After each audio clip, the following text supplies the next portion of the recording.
बाप और बेटी की कहानी। एक दिन लड़की ने अपने पिता से पूछा, पापा क्या कभी आप मेरी वजह से रोए हैं?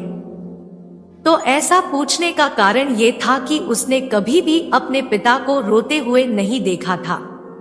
इस सवाल के जवाब में पिता ने कहा, हाँ, एक बार ऐसा कुछ हुआ था जब तुम्हारी वजह से मैं रोया था। यह सुनकर लड़की उस बात को जानने के लिए उत्सुक हो गई, या आखिर वह क्या बात थी जिसने उसके पिता को रुला दिया था। इस उत्सुकता को आसान करने के लिए इटावा किस्सा सुनाने लगा। बात उस समय की है जब तुम 8 माह की थी। एक दिन मैंने तुम्हारे सामने इन चीजें रखी, एक पेन, एक सिक्का, एक खिलौना, और ये जानना चाहता था कि उन चीजों में से क्या उठाओगी। मैं ये सब बस जिज्ञासा के कारण कर रहा था।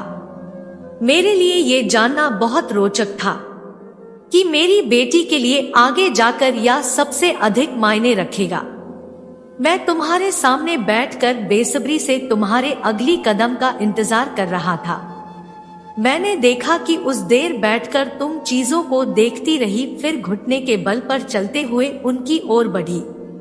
जब मैंने तुमको आगे बढ़ते हुए देखा तो मेरी धड़कनें मानो रुक सी गई थी, लेकिन अगले ही पल तुमने उन सभी चीजों को अपने हाथ से एक तरफ हटा दिया और आगे बढ़कर मेरी गोद में चली आई।